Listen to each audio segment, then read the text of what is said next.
How many nations, wealthy nations in the world, do not guarantee health care to all people as a human right? Anybody know the answer? Which country? All right. Now, you're not going to hear much about that on corporate television.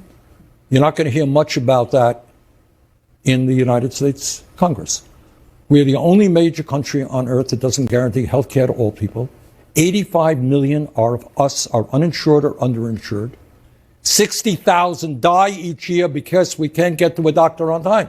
That's the bad news. You know what the good news is? The insurance companies are making tens of billions of dollars every year denying you coverage. The drug companies charge us the highest prices in the world for prescription drugs. So how does it happen that in the wealthiest country in the history of the world, we're spending twice as much per capita as the people in other countries, and yet we have one of the worst outcomes, healthcare outcomes, of any country on earth?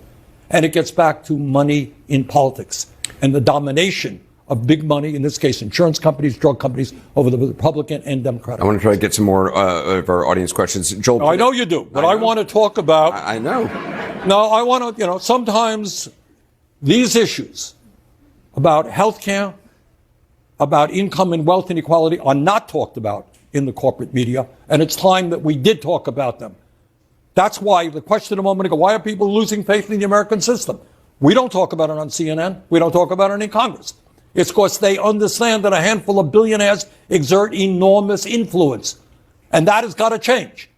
So when I'm running around the country with Alexandria and other people, what we are trying to do is demand that working class people begin to stand up and fight for their rights. There is no reason we should be the only major country not to have health care, not to have paid family and medical leave, et cetera, et cetera. Why we have the highest rate of childhood poverty, almost any major country. 22% of our seniors living on $15,000 a year.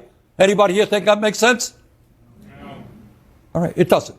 But you got to get CNN to talk about these issues. You got to get your members of Congress to talk about these issues.